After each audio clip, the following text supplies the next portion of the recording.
약 2년 전쯤 제가 어느 라디오 대담에서 들은 말이었는데요. 부모의 품에 안겨 지내는 것을 당연히 여기는 이 캥거루족들이 등장과 관련한 대담이 이루어지고 있었습니다. 아이들이 요즘은 당연히 부모가 자녀들에게 해줘야 한다는 생각이 자리 잡고 있다는 것이었죠. 그러니까 부모가 힘들게 벌은 어떤 재산이 자신의 것이라고 간주하는 생각이 비등하다는 것이었습니다. 그래서 초등학교 저학년 아이가 자기 친구들과 대화를 나누면서 우리 엄마가 내 돈으로 최근에 해외여행을 떠났다고 했다는 말이 들려졌습니다. 이런 생각을 가지고 성장한다면 부모에게 당연히 내 재산을 달라고 요청할 수순을 밟을 것 같습니다. 아버지에게 당당하게 자신의 재산을 요구한 둘째 아들의 경우처럼 말이죠. 그런데 이렇게 재산을 요구한 아들은 실은 아버지에게 몹쓸 짓을 한 것과 다름없습니다. 이 탕자의 비유에서 나타난 그 두 번째 아들의 경우를 지금 말씀드리고 있는 것이죠. 왜냐하면 당시 그런 재산 요구는 곧 아버지가 빨리 돌아가셨으면 좋겠다는 우회적 표현이기 때문입니다. 그러니까 이 둘째 아들은 요즘으로 치자면 아버지 재산의 상당 부분을 자신이 앞서 가르치려고 아버지를 압박하여 뜯어낸 몰지각한 파렴치한 아들로 비춰줄 수 있는 것이죠. 그 재산을 가지고 좋은 일에 투자한 것도 물론 아니었기 때문에도 그렇습니다. 그러면 우리는 여기서 이런 몰지각한 아들을 용서할 수 있겠는가? 그 몰지각한 아들이 집으로 돌아왔을 때 그 아버지는 어떻게 대하는 게 맞을까? 누가복음 15장에 나타난 탕자의 아버지처럼 관대하고 용서할 수 있겠는가? 왜냐하면 아버지가 집 나간 아들을, 자신의 재산을 탕진해버린 아들을, 자신과 가문의 명예를 실추시킨 아들을 용서하였기 때문에 그렇습니다. 바로 여기에 가족 간에 쉬울 수도 있을, 혹은 또 행할 수도 있을 용서라는 시도하기 어려운 행위가 깃들어 있는 것이죠.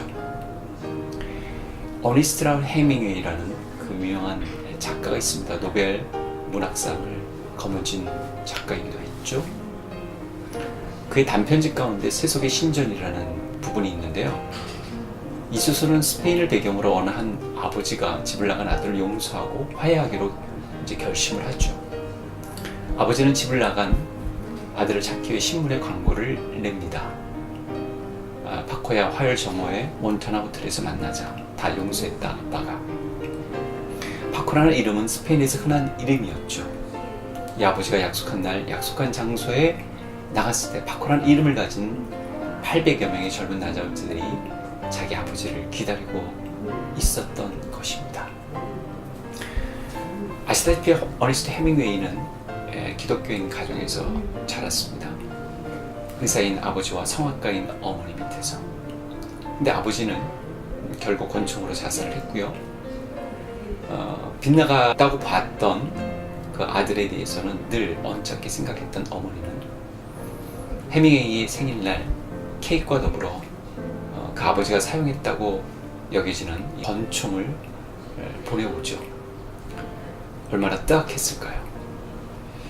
이 헤밍웨이는 자신의 어떤 성향이기도 하고 기질이기도 했고 자기 나름대로의 어떤 생활고 불우한 처지로 인해서 결국 권총 자살로 생을 마감하게 됩니다. 어쩌면 이 세상에서 특별히 가장 가까운 가족으로부터 발견하고 싶었던 그리고 얻고 싶었던 용서가 자신의 삶에서는 찾아지지 못했기 때문일까요? 어떻든 비운의 생애를 그는 마칠 수밖에 없었습니다.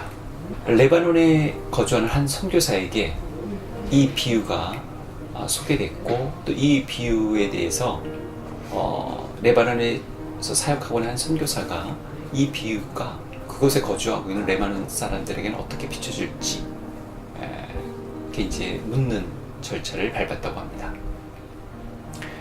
예수님 당시의 문화와 매우 흡사한 처지에 살고 있던 터라 그들이 이 이야기에 대해서 표출하는 반응이 무척 궁금했던 것이죠.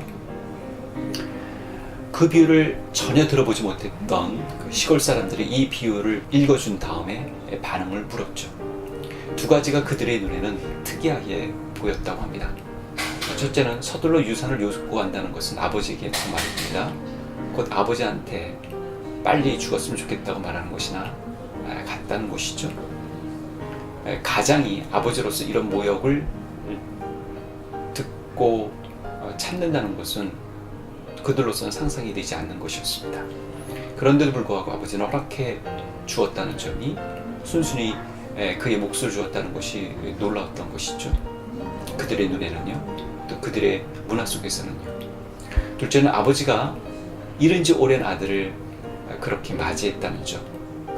적어도 채신을 갖고 있는 아버지는 뛰어나가는 법이 없는데 아버지가 먼저 달려나갔다는 대목이 의아스러웠고 다소 충격적으로 받아들여졌던 것 같습니다. 아마도 이 당시에 또 그 문화 속에서의 권위 있는 아버지는 품위 있게 천천히 걷지 결코 뛰는 법이 없기 때문이죠. 채신을 포기한 모습에 놀라웠다는 것이었습니다. 누가복음 15장에 나타난 탕자의 비유에 그 묘사된 아버지는 채신머리 없이 품위를 유지하지 못한 채 뛰어나가시죠. 아마도 예수님의 청중도 이 대목에서 놀라워하지 않았을까 싶습니다. 그리고 때로는 또 찡하게 느낀 분들도 있겠죠. 현실 속에서 오신 예수님은 어떨까요? 그렇지 않습니다. 그분은 오히려 우리를 향해 달려오셨죠. 하늘 보좌를 버리시고 이 땅으로 급히 오셨습니다. 때가 이르자 주저하지 않으셨죠.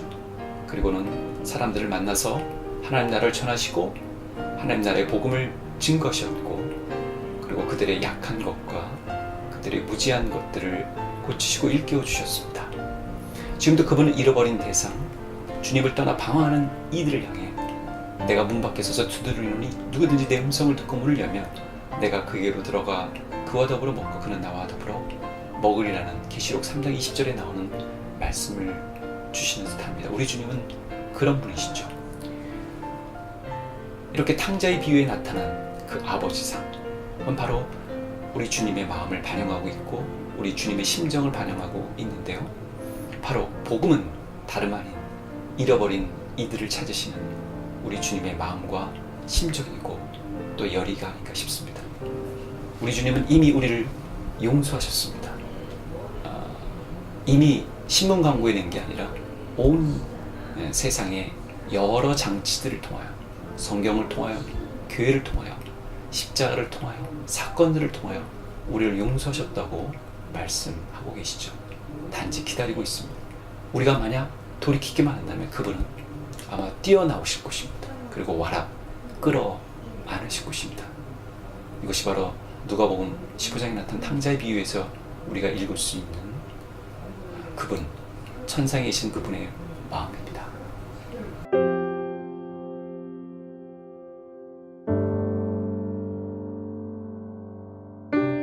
내가 가진 전부를 뺏었다 해도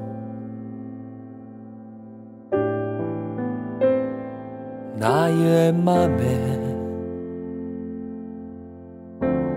못을 박았다 해도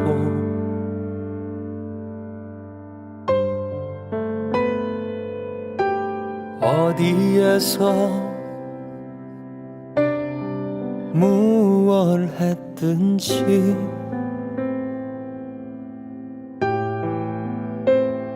사랑하는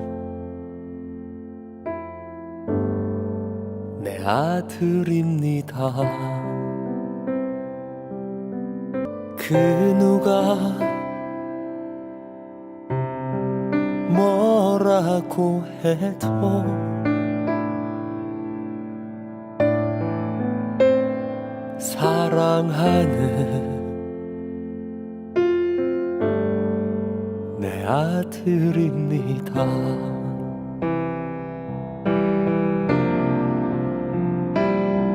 돌 던지지 마세요.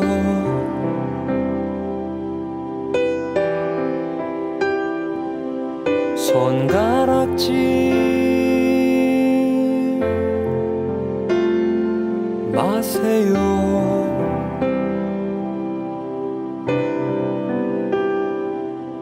입은 옷